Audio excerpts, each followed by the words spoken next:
Thank you for looking after our little one for the past week. I'll be picking him up today. What? We weren't home. Sophia's sister-in-law's voice on the other end of the line sounded shaken. Wait, where is my son right now? Sophia's concern spiked. My name is Sophia, a 34-year-old stay-at-home mom. I've been married to John for 4 years. Last year, we moved in with John's parents to help care for his dad, Matthew, who was struggling with his legs, and his mom, Victoria, who became his primary caregiver. We thought it would be too much for Victoria to handle both housework and caregiving, so John and I offered to move in. At first, they were hesitant, but eventually welcomed the idea. John's brother, James, works for a global company and is currently abroad on business. That's why John, being the younger son, felt it was his responsibility to stay close to his parents and initiated the move. Living in my in-laws' house, I had no complaints. Victoria always appreciated my cooking and help with chores. They treated me kindly, and I always felt serene in their presence. John has always been kind-hearted, much like his parents. Living together was enjoyable until tragedy struck. Matthew's health deteriorated, and he passed away at the hospital.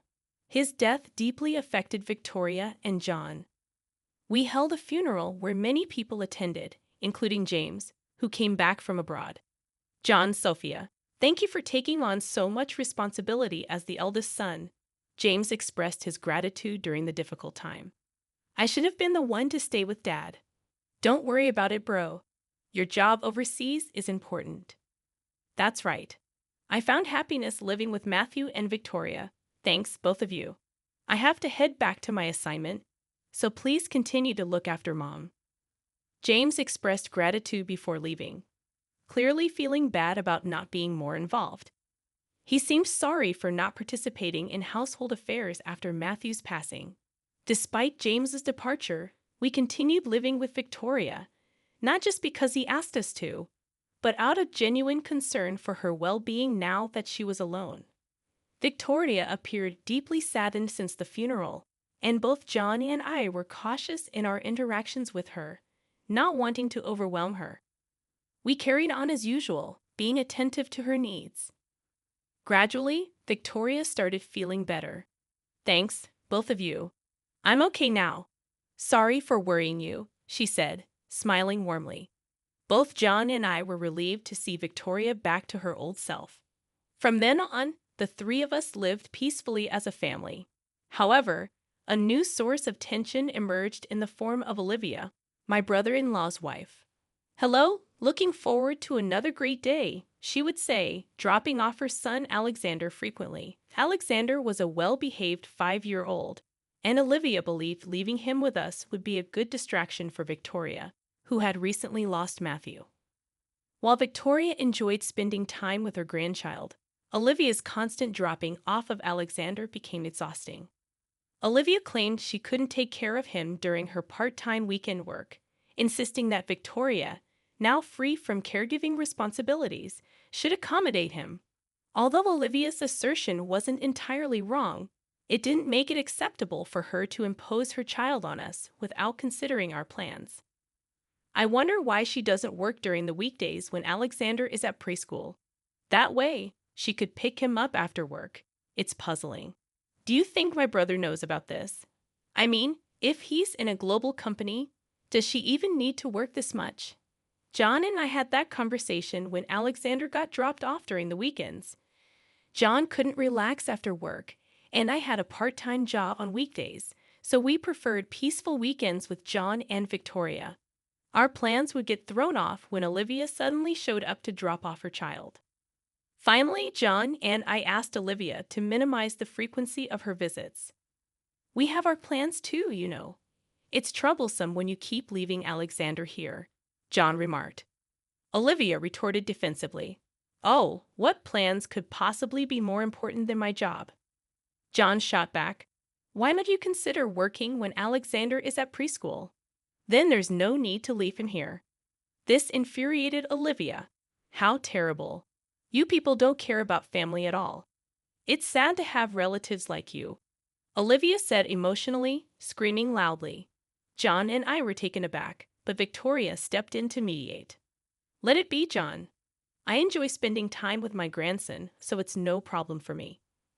Good on you, Victoria. I knew you'd say that. Alexander seems fond of you, and it's better to leave him with someone we can trust, Olivia commented with a smug look on her face. Since then, the frequency of her dropping off Alexander increased. Lately, she's even been bringing him over from preschool until the evening on weekdays. I was surprised to find Alexander at home when I returned from my part-time job. Sure, it's tough for her to look after the kid alone while James is away on a business trip, but she's definitely taking advantage of us. At this rate, we're practically taking care of Alexander half of the month. When he's with us, we often end up feeding him lunch, snacks, and sometimes even dinner, and Olivia doesn't contribute any money for food or anything. The burden keeps increasing on our end, and it didn't sit well with me. However, Victoria accepts everything, so neither John nor I could say anything further. Amidst all this, an unexpected incident occurred. The weather had been scorching hot, and the moment you step outside, you're dripping with sweat. We were all cautious, and one day, I returned home from my part-time job to find Victoria had collapsed. We immediately called an ambulance, and they confirmed it was heat stroke. Luckily, she fell just before I got home, so she was all right, but she had to be hospitalized for some time. I got so focused on housework, I didn't realize I was overheating. I'm really sorry for worrying you, Victoria apologized. It's okay, Mom. Thankfully, you're safe now. John and I reassured her, chatting with Victoria in her hospital room. We were relieved, but we had planned a family trip set to depart the day after tomorrow.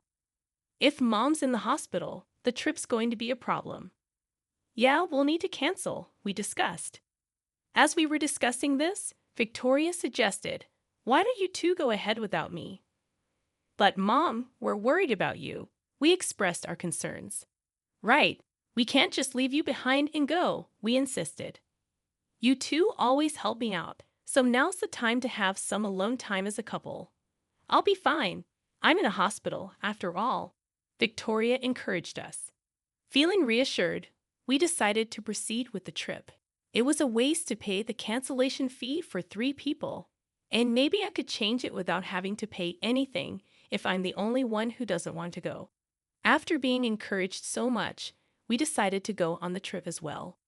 Since John was also on summer vacation, we got into the car early in the morning on the day of the trip and headed for our Ocean View hotel. Excited for a trip as a couple after so long, we stopped at various shops on the way and found some knickknacks that Victoria would like in a chic boutique. While thinking about grabbing some lunch at a cafe, my phone rang. It was Olivia. Sophia, why aren't you answering your phone? I called an hour ago and even sent messages, Olivia questioned. Sorry, we're out at the moment. Must be nice going out while I'm working, huh? Olivia began with her usual passive-aggressive comments. Just when I thought everything was fine, Olivia dropped the bombshell. Look, I left Alexander by the front door. Take him inside and look after him, would you? What? All right, you handle the rest. Wait, hold on a sec. I tried to say more, but she hung up the phone. Despite my attempts to call her back, it seemed she had turned off her phone, probably annoyed with my constant calling. I promptly discussed the situation with John. Despite today not being excessively hot, it was still summer, and leaving someone outside for hours could lead to heat stroke. Moreover, who leaves a 5-year-old alone outside? The problem was that John and I were already far from home, having left early in the morning. Seeing me panic, John calmly said, Relax, let's think this through. I'll call my brother. He's probably off work today. With that, John called James, and fortunately, James picked up quickly. John explained the situation, and James, shocked, provided us with Olivia's parents' contact number. John then called Olivia's parents, explained the situation, and they agreed to pick up Alexander. It turned out to be a blessing in disguise. Olivia's parents lived only about an hour's drive from us, so they could retrieve Alexander without much trouble. Apparently, he was sitting in the shade, looking distressed. Olivia's parents quickly gave him some water and took him to their house. He was safe for now. John and I felt relieved and went on to enjoy our trip. But Olivia turned out to be one exhausting person. We agreed that we needed to give her a piece of our minds. However, what happened next was beyond our expectations. About a week later, Olivia called me, saying, "Hey, thanks for watching Alexander for a week. I'll pick him up today," as if she had done nothing wrong. "What are you talking about? What do you mean, you got heat stroke and lost your mind?" "I'm coming to pick up Alexander," I responded. "We weren't even home. We were out of state when you said you left Alexander at our doorstep," I added. Olivia was clearly shaken over the phone. "Then where is Alexander?" "He's at your parents' place," I informed her. "At my parents'? They've been watching over him," I continued. "No way." Olivia abruptly hung up, most likely heading to her parents' place. About an hour later, Olivia showed up, demanding, "Where is Alexander?" The moment she entered the living room, she was speechless. That was to be expected because there we all were. Olivia's parents, us, Victoria, and even James. "Why is everyone here?" Olivia seemed confused. Then Olivia's parents spoke up. "You really are beyond help. Mom, what's going on all of a sudden? Word is you've been dropping off Alexander at James's parents' way too often, haven't you?" "Well, I've been busy with work, so it's just on weekends," Olivia tried to excuse herself. "That's no excuse, dropping him off every single weekend," Olivia's parents chided. "I also heard from James's mother that you've been leaving him there on weekdays too." Olivia's mother and father confronted her like this. Feeling cornered by her own parents, Olivia defended herself.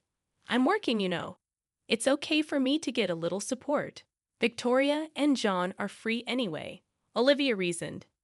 James chimed in to counter Olivia's justification. "I've been transferring you enough money, haven't I? You even said you needed more, so now I'm sending you $3,000 a month for living expenses, and you're saying that's not enough?" "Yes, that's right. $3,000 is not enough." Olivia became increasingly defiant. "Any reasonable person would think you could live quite comfortably with $3,000 a month for living expenses when it's just you and a small child," James retorted.